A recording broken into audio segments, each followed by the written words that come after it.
Very good morning to all of you. I hope आप सभी स्वस्थ होंगे। जैसा कि आप सभी को पता है कि कॉन्स्टिट्यूशनल बॉडीज की एक सीरीज चल रही है जिसमें हम लोग 5 क्लासेज में कॉन्स्टिट्यूशनल बॉडीज में जो इम्पोर्टेंट है वो कवर कर रहे हैं। इसके पहले की क्लास में हम लोगों ने पढ़ा था यूपीएससी के बारे में।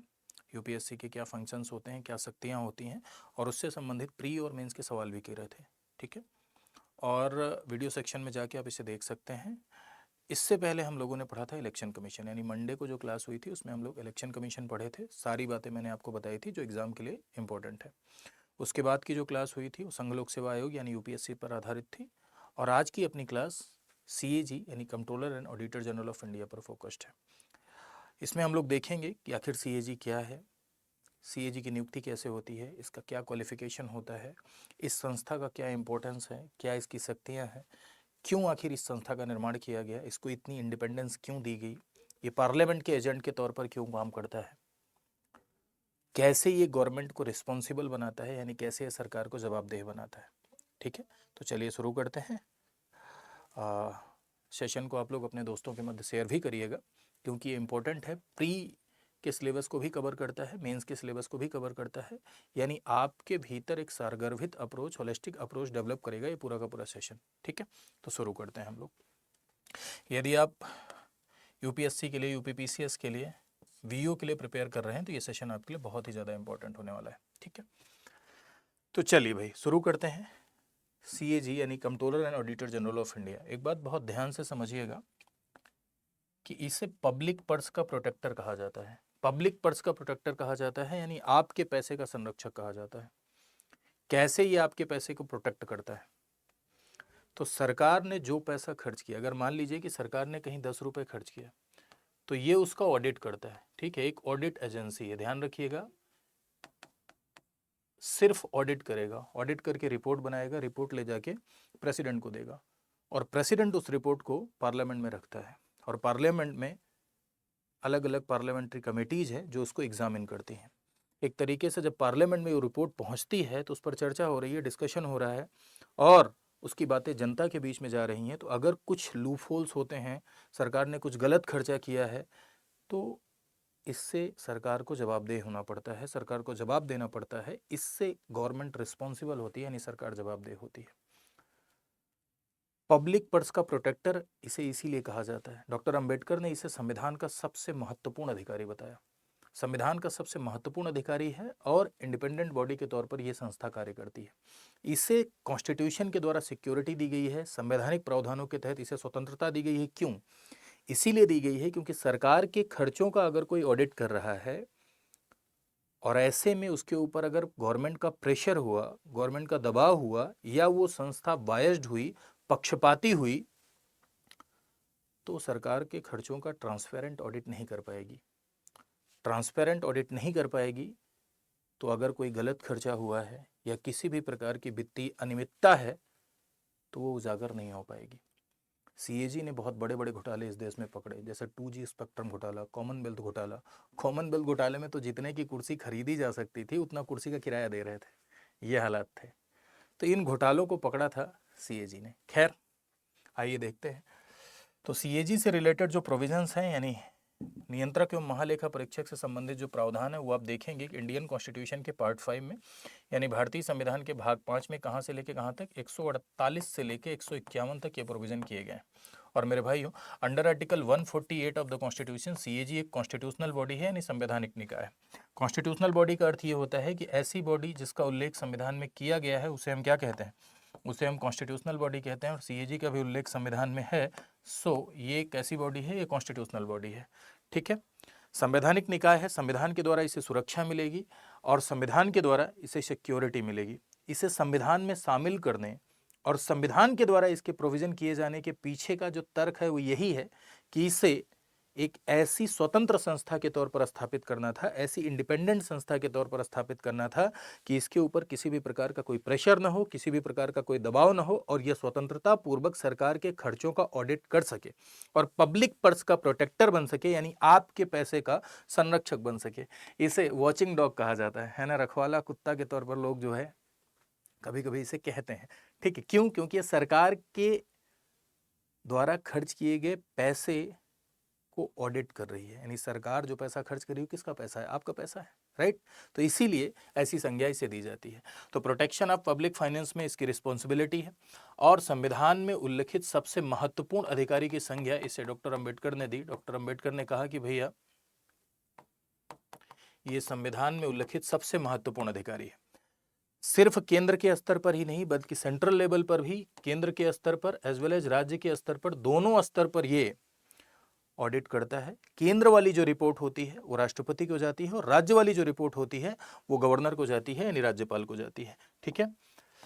नियुक्ति कैसे होती है, तो भैया सीएजी की नियुक्ति हमारे भारत देश में प्रेसिडेंट करता है, यानी राष्ट्रपति के द्वारा सीएजी क्या किया जाता है, अपॉइंट किया जाता है। सीएजी को शपथ भी कौन दिलाता है, राष्ट्रपति दिलाता है। और शपथ का जो फॉर्मेट है, यानी शपथ का जो प्रारूप है, ड्राफ्ट है, वो 3rd शेड्यूल के अकॉर्डिंग है, यानी 3री अनुसूची के प्रारूप के अनुसार सीएजी क्या लेता है, शपथ लेता है। यदि आप क्वालिफिकेशन की बात करें तो ध्यान रखिएगा सीएजी की क्वालिफिकेशन का कोई वर्णन कॉन्स्टिट्यूशन में नहीं किया गया है। कभी कभी प्रीलिम में ऐसे स्टेटमेंट आ जाता है कि संविधान के अनुसार सीएजी होने के लिए, यानी सीएजी बनने के लिए या तो पब्लिक फाइनेंस का जानकार हो या 10 साल उसे लोक सेवा का अनुभव हो, ऐसा कुछ सवाल आ जाता है और आप पढ़े रहते हैं क्वालिफिकेशन और टिक करके आते हैं। अकॉर्डिंग टू कॉन्स्टिट्यूशन अगर लिखा रहेगा तो ध्यान दीजिएगा, संविधान में किसी भी क्वालिफिकेशन का कोई भी वर्णन नहीं किया गया है, बल्कि संविधान पार्लियामेंट को यह पावर देता है कि संसद क्वालिफिकेशन को डिसाइड कर सकती है, यानी संसद बाय लॉ योग्यता निर्धारित कर सकती है। अब संसद ने क्या किसी योग्यता का निर्धारण किया है, तो जी हाँ, भारत का नागरिक होना चाहिए, citizen of India. Citizen of India में क्या बॉर्न सिटीजन का कोई भी कॉन्सेप्ट है, बॉर्न सिटीजन मतलब पैदा हुए नागरिक का कोई कॉन्सेप्ट है क्या, कि अगर कोई यहाँ पैदा हुआ है तभी वो सीएजी बन सकता है, नहीं, ऐसा नहीं है। अगर कोई व्यक्ति यहाँ नहीं पैदा हुआ है तो वह भी सीएजी बन सकता है, बस उसके पास भारत की नागरिकता होनी चाहिए, ठीक है। दूसरा, पब्लिक फाइनेंस का जानकार हो, लोक वित्त का जानकार हो या 10 ईयर लोक सेवा का अनुभव, पब्लिक सर्विसेज में या तो 10 साल का अनुभव हो या पब्लिक फाइनेंस का जानकार हो, दोनों में से कोई एक अगर है तो ऐसे व्यक्ति को सीएजी के तौर पर राष्ट्रपति के द्वारा, यानी प्रेसिडेंट के द्वारा अपॉइंट किया जाता है, राइट। कार्यकाल इसका क्या होता है, तो इनका कार्यकाल 6 वर्ष होता है, यानी पद ग्रहण से जिस दिन शपथ लेते हैं, हमेशा ध्यान रखिएगा कि अगर किसी पोस्ट के टेन्योर की बात होती है तो जिस दिन पद ग्रहण करते हैं, यानी जिस दिन ओथ लेते हैं, तब से लेकर 6 वर्ष। और मैक्सिमम एज जो होती है, अधिकतम आयु 65 वर्ष होती है, इन दोनों में से जो पहले आए, इन दोनों में से जो पहले आए, यानी विच एवर कम्स अर्लियर, ठीक है। अगर कोई व्यक्ति 64 साल में सीएजी बना है तो एक ही साल बाद वो रिटायर हो जाएगा, ठीक है। अगर कोई 50 साल में है तो 6 साल तक चलेगा। कार्यकाल के दौरान अगर उन्हें इस्तीफा देना नहीं मन लग रहा है तो भाई कार्यकाल के दौरान कभी भी राष्ट्रपति को क्या देता है, इस्तीफा दे सकता है। लेकिन ध्यान रखिएगा, कार्यकाल के दौरान ये पद कैसे खाली हो सकता है, तो सबसे पहला तो आपका फेवरेट वाला है, मृत्यु हो जाए तब पद खाली हो सकता है।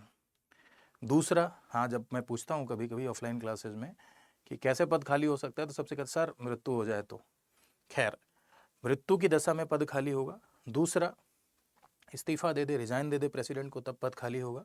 और तीसरा, हटा दिया जाए। हटा दिया जाए तो सीएजी को कैसे हटाया जाएगा, क्या डायरेक्ट राष्ट्रपति के द्वारा हटाया जा सकता है?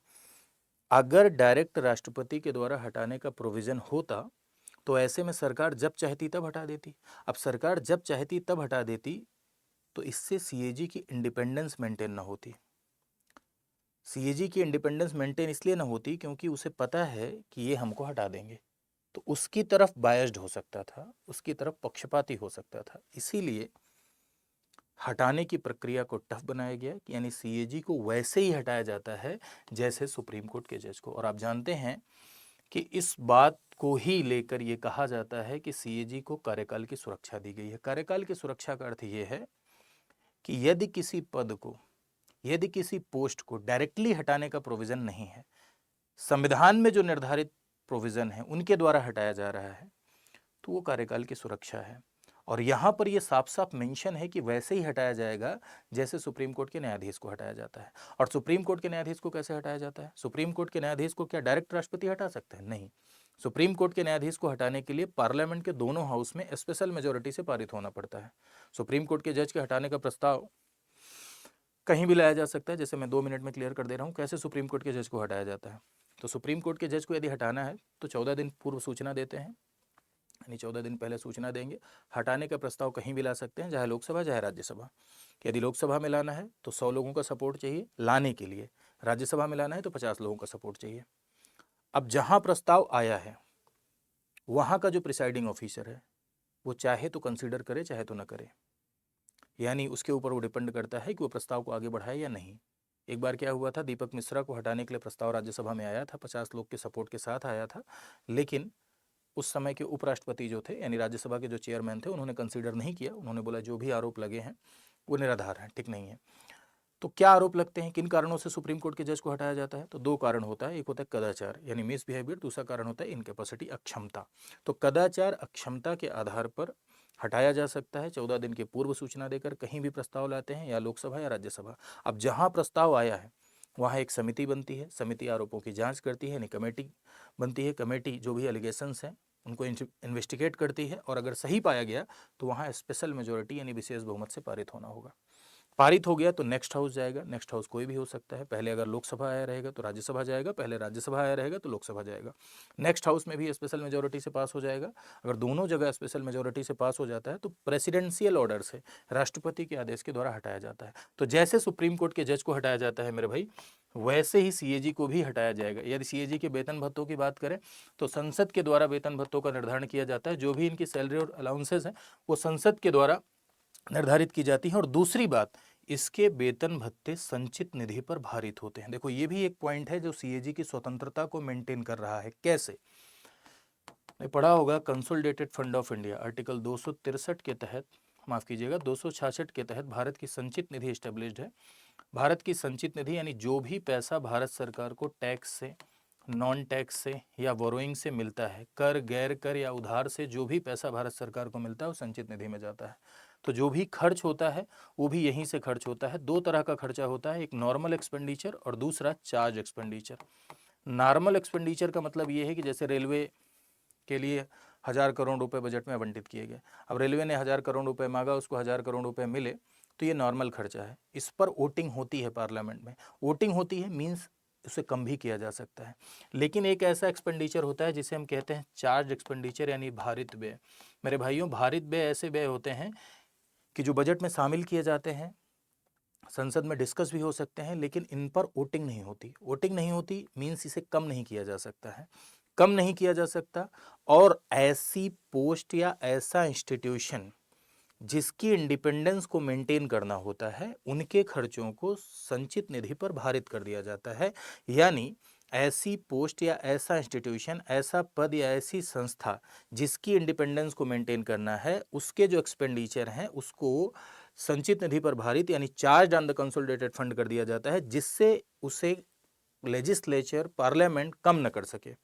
पार्लियामेंट उसे कम नहीं कर सकती है तो उसके ऊपर कोई दबाव नहीं रहेगा, यानी सीएजी के ऊपर ये दबाव नहीं रहेगा कि हम पैसा कम कर देंगे, ठीक है। इससे उसकी इंडिपेंडेंस इंश्योर होगी, इससे उसकी स्वतंत्रता क्या होगी, सुनिश्चित होगी, ठीक है।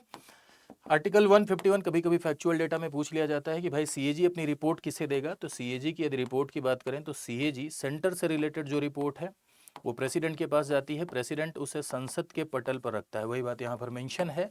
और राज्य से संबंधित जो रिपोर्ट है वो किसके पास जाएगी, वो गवर्नर के पास जाएगी, और गवर्नर उसे स्टेट लेजिस्लेचर यानी राज्य विधानमंडल के पटल पर रखता है, ठीक है। सीएजी के मुख्य कार्य पर आते हैं, यानी सीएजी का मेन फंक्शन क्या है। तो भाई भारत देश में आप जानते हैं 3 प्रकार की निधियां होती हैं।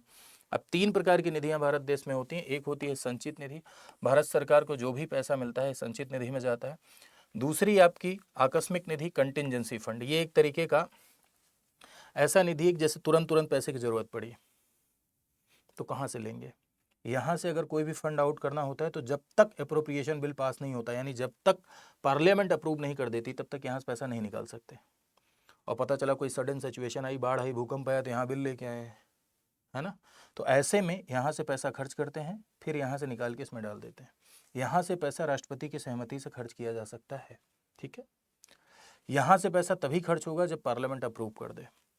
तो संचित निधि, आकस्मिक निधि, कंटिजेंसी फंड और ये आपका फंड, पैसा आपकी सेविंग्स, आपके पीएफ इधर होते हैं, पब्लिक अकाउंट फंड।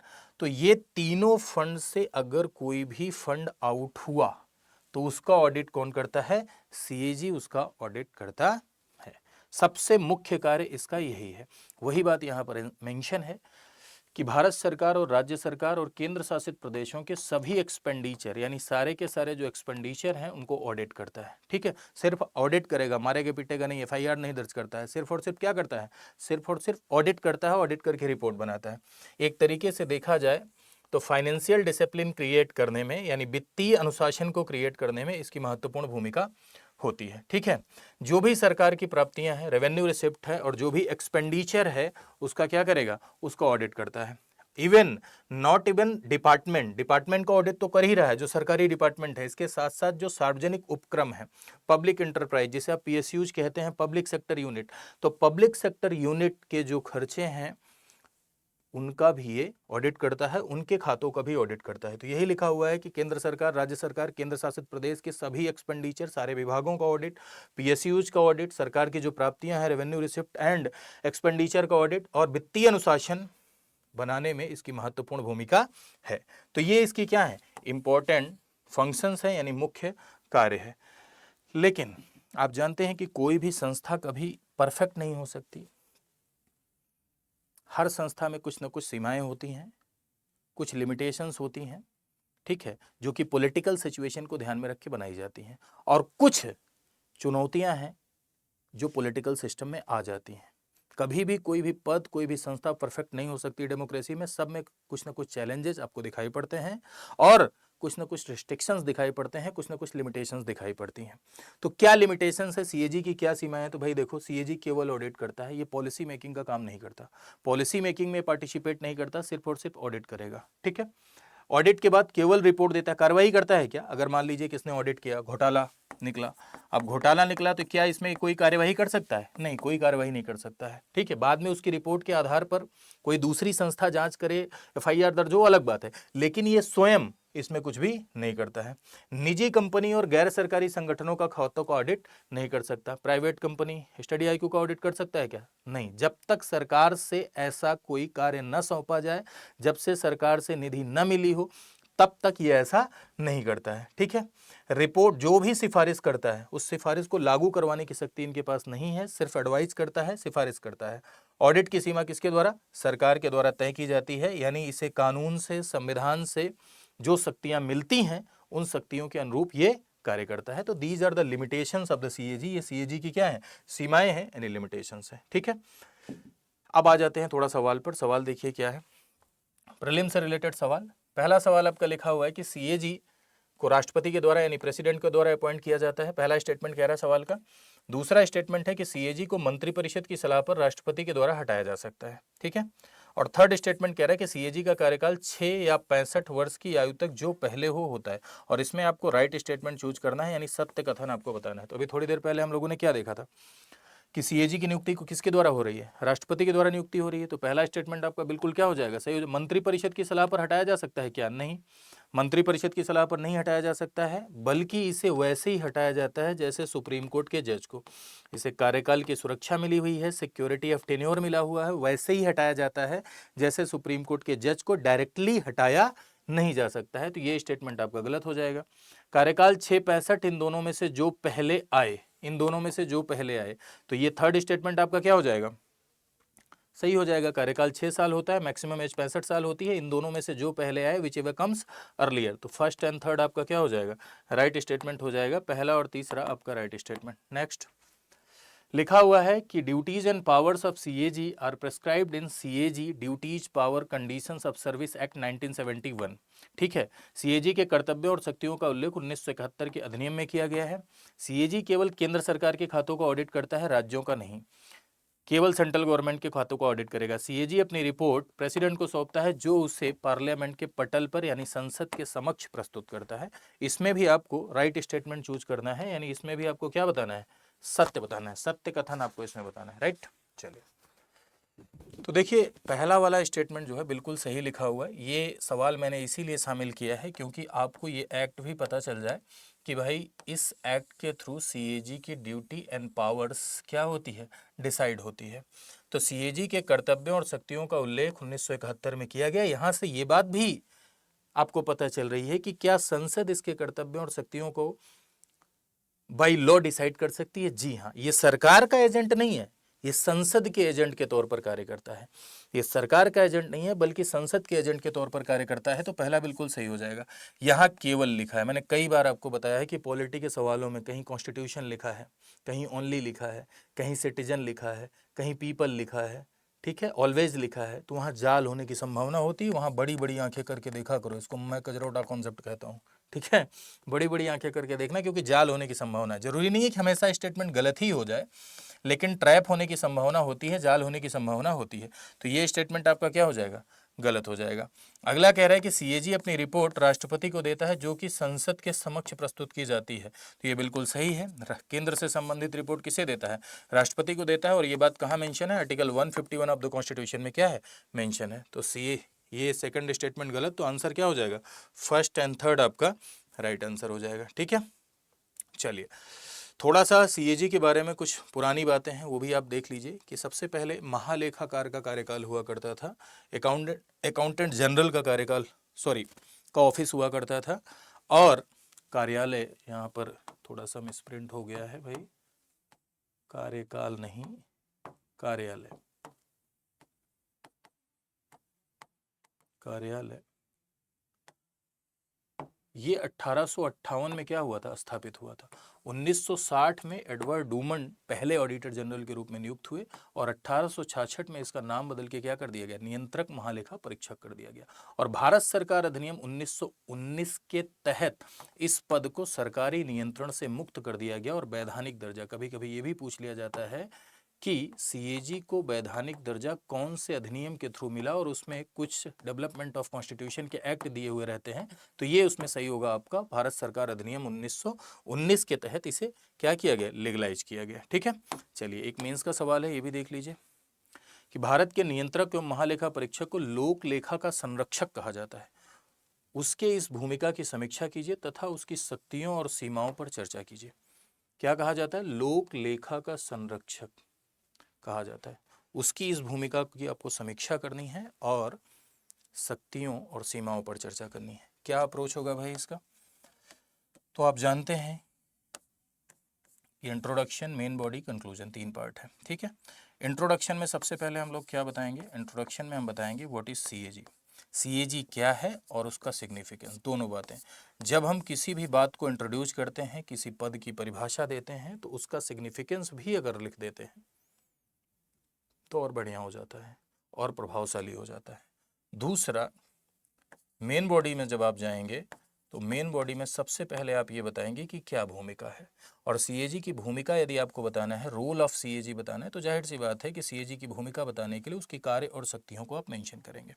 कार्य और शक्तियों को मेंशन करेंगे। मेन बॉडी के 2 पार्ट हैं, सबसे पहले आप कार्य और शक्तियां बताएंगे, फिर उसके बाद पॉइंटर बना के आप सीमाएं बताएंगे कि क्या सीमाएं हैं। ठीक है, क्या सीमाएं, फिर उसके बाद आप कंक्लूड करेंगे। यहाँ पर कार्य और शक्तियां और सीमा दोनों ही बतानी है, फिर उसके बाद आप कंक्लूड करेंगे और कहेंगे कि सीएजी की भूमिका बहुत ही महत्वपूर्ण है।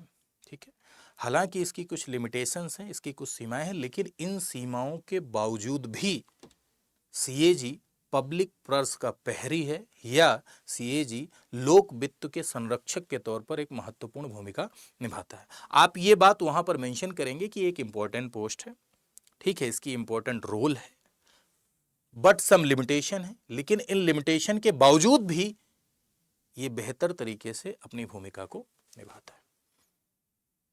ये बात कह के आप समाप्त करेंगे। क्लियर बात, समझ गए? तो चलिए, आई होप आप ये सेशन समझ गए होंगे। इसका पूरा का पूरा पीडीएफ जो अभी आपने देखा और इसका मॉडल आंसर अगर आप चाहते हैं तो आप इस टेलीग्राम चैनल पे जुड़ जाइए। यहाँ आप जुड़ेंगे, देखिए लिखा हुआ है स्कैन मी, यहाँ आप जुड़ेंगे तो आपको पूरा का पूरा पीडीएफ मिल जाएगा, साथ साथ आपको मॉडल आंसर भी मिल जाएगा। यहाँ पर भी आप मुझे फॉलो कर सकते हैं। ठीक है, आज ये छोटा सेशन था, सिर्फ सीएजी के बारे में था। अगले सेशन में हम लोग अन्य कॉन्स्टिट्यूशनल बॉडीज को क्या करेंगे, डिस्कस करेंगे। ठीक है, तो चलिए, आई होप आपको ये सेशन पसंद आया होगा। अगर अच्छा लगा है तो आप कमेंट करके बता सकते हैं आपको कैसा लगा। ठीक, पढ़िए, बस मैं इतना कहूँगा, अगर आप प्रिपेयर कर रहे हैं, वाकई में प्रिपेयर कर रहे हैं, तो ईमानदारी के साथ तैयारी करिए। जितना ज़्यादा आप तैयारी के प्रति ईमानदार रहते हैं उतना ही बेहतर रिजल्ट आता है। रेलेवेंट सिलेबस पढ़िए, सिलेबस के साथ चलिए। ये बहुत बड़ी चुनौती आजकल में देखने को मिलती है मुझे, कि जो लोग तैयारी कर रहे हैं, साल साल भर तैयारी कर रहे हैं, लेकिन फिर भी उन्हें सिलेबस का आइडिया नहीं है। तो तैयारी यदि आप शुरू कर रहे हैं तो शुरुआत में 2-3 दिन तक सिलेबस से पढ़ा करिए, यानी शुरुआत में 2-3 दिन तक सिर्फ सिलेबस पढ़िए, सिलेबस के अकॉर्डिंग पढ़िए। पढ़ना बहुत ज़रूरी है, कोई भी शॉर्टकट नहीं है, पढ़ना पड़ेगा। पूरा का पूरा सिलेबस के अनुसार आपको कंप्लीट सिलेबस पढ़ना पड़ेगा। दूसरी चीज़, प्री और मेंस दोनों अप्रोच के साथ आपको तैयारी करनी है। सिर्फ फैक्चुअल अप्रोच के साथ आपको तैयारी नहीं करनी है, बल्कि एनालिटिकल अप्रोच के साथ आपको तैयारी करनी है। जैसे आपने सीएजी पढ़ा यहाँ पर, ठीक है, आपने सीएजी पढ़ा। अब सीएजी आपने पढ़ा तो सीएजी के बारे में जो फैक्ट थे वो फैक्ट आपने जान लिए कि भाई सीएजी की नियुक्ति कौन कर रहा है, सीएजी का टेन्योर क्या है, इसका कार्यकाल क्या है, इसकी मुख्य शक्तियां क्या है, ये सब जान लिए। लेकिन आपको क्या सीमाएं हैं ये भी समझनी है। आज के दौर में जैसे, अब इसमें आपको क्या पढ़ना है, जैसे इतना मैंने बता दिया। अब आप एक चीज रिसर्च करिएगा इसमें कि आज के दौर में सीएजी की रेलेवेंसी कितनी इंपॉर्टेंट है। क्या सीएजी अपनी भूमिका को पूरी तरीके से निभा पा रहा है, कि उसमें कुछ चुनौतियां हैं, कुछ चैलेंजेस हैं, है ना। तो कितना रेलिवेंट है ये पोस्ट अभी इस समय के पॉलिटिकल सिस्टम में, इस बात को आप खोजिएगा और उसे पढ़िएगा और सोचिएगा कि अच्छा ऐसा भी होता है क्या। जब आप एनालिटिकल वे में पढ़ते हैं तो आप खुद सोचते हैं कि यार देखो अब तो मजा आ गया।